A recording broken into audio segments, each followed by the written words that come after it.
당신은 지금까지 무엇으로 자신을 정의해 왔나요? 직장에서의 직책, 사회적 지위, 아니면 매월 들어오는 급여? 만약 이 모든 것이 하루아침에 사라진다면 그때 당신은 과연 누구입니까? 안녕하세요. 오늘은 500년 전 한 철학자가 겪었던 실존적 위기와 그것을 어떻게 인생 최고의 전환점으로 바꿔냈는지 그 놀라운 이야기를 들려드리겠습니다. 1571년 38세의 미셸 드 몽테뉴는 보르도 의회의 참사관직에서 은퇴합니다. 13년간 쌓아올린 화려한 경력, 사회적 명망, 그리고 안정적인 수입을 모두 내려놓은 것이죠. 하지만 그가 맞닥뜨린 것은 자유가 아니었습니다. 바로 공허함이었어요. 매일 아침 일어날 이유도, 사람들이 자신을 바라보는 시선도, 심지어 자신이 누구인지조차 모르겠더라는 거죠. 이런 경험 혹시 낯설지 않나요? 현대의 많은 은퇴자들이 겪는 은퇴 후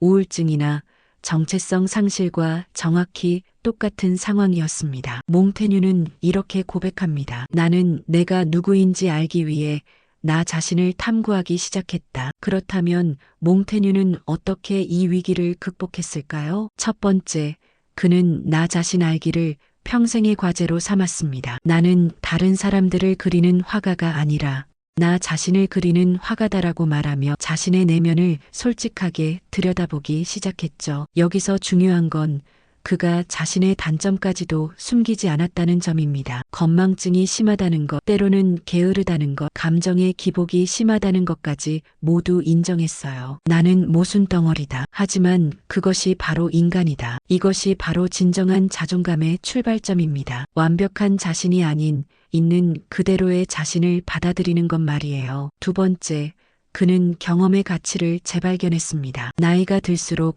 우리는 새로운 경험을 기피하게 됩니다. 실패할까봐, 창피할까봐 너무 늦었다고 생각해서 말이죠. 하지만 몽테뉴는 정반대로 생각했습니다. 나이가 들수록 더 많은 것을 시도해야 한다. 왜냐하면 시간이 얼마 남지 않았기 때문이다. 몽테뉴가 찾은 가장 혁명적인 방법이 있었습니다. 바로 글쓰기였어요. 하지만 그의 글쓰기는 남들에게 보여주기 위한 것이 아니었습니다. 철저히 자신을 위한 자신과의 대화였죠. 나는 나를 위해 쓴다. 나를 더 잘 알기 위해서. 그는 자신의 생각, 감정, 경험을 있는 그대로 종이에 옮겼습니다. 이것이 바로 그 유명한 에세이의 탄생이었어요. 여기서 놀라운 일이 일어납니다. 자신을 위해 쓴 글이 500년이 지난 지금까지도 전 세계 사람들에게 위로와 지혜를 주고 있다는 것이죠. 이것이 시사하는 바는 무엇일까요? 몽테뉴가 발견한 것은 진정한 자유였습니다. 자유란 다른 사람의 시선에서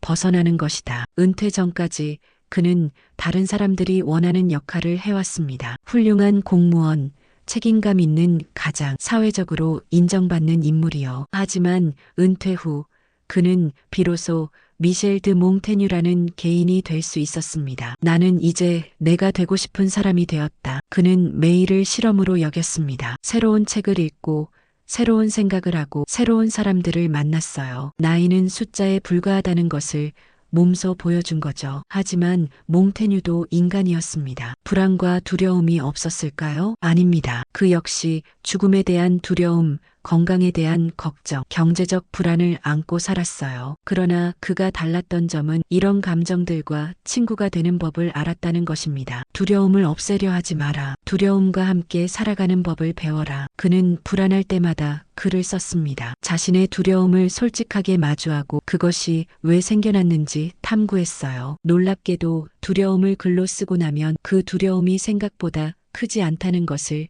깨달았습니다. 대부분의 두려움은 우리 상상 속에서만 거대하다. 은퇴 후 몽테뉴가 한 일 중 가장 중요한 것은 가치의 재정의였습니다. 이전까지는 성공, 명예, 부와 같은 외적 가치에 집중했다면 이제는 지혜, 우정, 성찰, 진실함 같은 내적 가치에 눈을 돌렸어요. 진정한 부는 필요 없는 것을 원하지 않는 것이다. 그는 소유보다는 경험을, 성취보다는 성장을, 인정보다는 자아실현을 추구했습니다. 이런 가치관의 변화가 그에게 가져다 준 것은 무엇이었을까요? 바로 끊임없는 자기 개발이었습니다. 하지만 몽테뉴의 자기 개발은 젊은이들의 그것과는 달랐어요. 출세나 성공을 위한 것이 아니라 더 나은 인간이 되기 위한 것이었거든요. 나는 매일 조금씩 죽어가지만 동시에 매일 조금씩 태어나고 있다. 60대에 들어서도 그는 새로운 언어를 배우고 새로운 철학을 공부하고 새로운 사람들과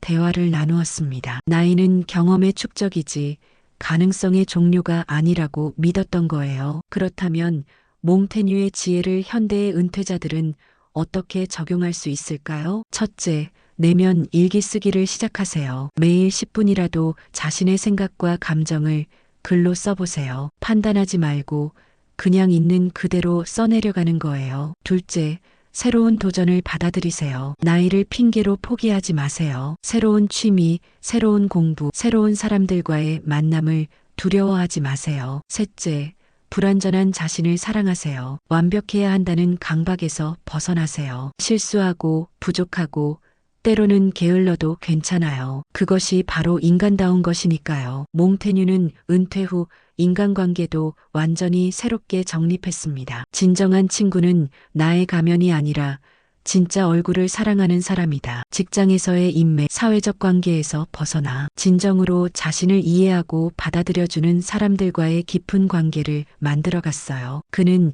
20년 가까이 절친했던 에티엔 드라 보에시와의 우정을 통해 진정한 관계의 의미를 깨달았습니다. 우정은 두 영혼이 하나의 몸에 거하는 것이다. 나이가 들수록 관계의 질이 양보다 중요하다는 것을 아셨을 거예요. 몽테뉴 역시 같은 깨달음을 얻었습니다. 몽테뉴가 평생 씨름한 가장 큰 주제는 바로 죽음이었습니다. 젊었을 때는 죽음을 두려워했지만 나이가 들면서 그는 죽음을 인생의 자연스러운 일부로 받아들이게 되었어요. 죽음을 생각하는 것은 자유를 생각하는 것이다. 죽음의 유한성을 인정할 때 비로소 현재 순간의 소중함을 깨달을 수 있다고 봤거든요. 이것이 바로 그가 매 순간을 충실하게 살 수 있었던 비결입니다. 내일 죽을 것처럼 배우고 영원히 살 것처럼 사랑하라. 하지만 여기서 한 가지 놀라운 반전이 있습니다. 몽테뉴가 은퇴 후 가장 크게 깨달은 것은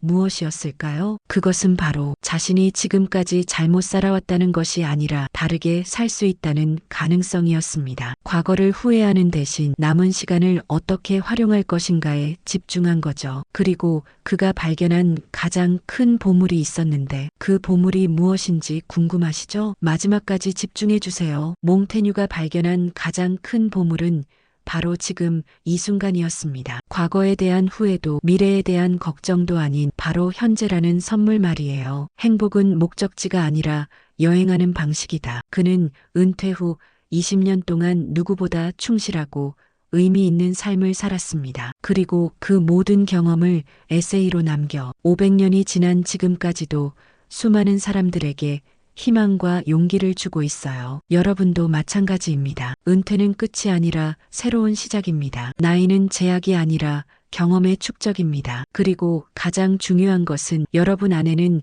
아직 발견되지 않은 무수한 가능성이 잠들어 있다는 것이에요. 몽테뉴의 마지막 조언을 여러분께 전하며 오늘 이야기를 마치겠습니다. 가장 아름다운 삶은 일반적인 인간적 모델에 따라 질서정연하게 그러나 기적이나 광란 없이 살아가는 것이다. 지금 이 순간부터 여러분의 새로운 에세이를 써보세요. 여러분만의 독특하고 아름다운 이야기를 만들어 가세요. 몽테뉴처럼 말입니다. 오늘 영상이 도움되셨다면 구독과 좋아요 그리고 댓글로 여러분의 생각을 들려주세요. 다음 영상에서는 또 다른 철학자의 지혜로 찾아뵙겠습니다. 감사합니다.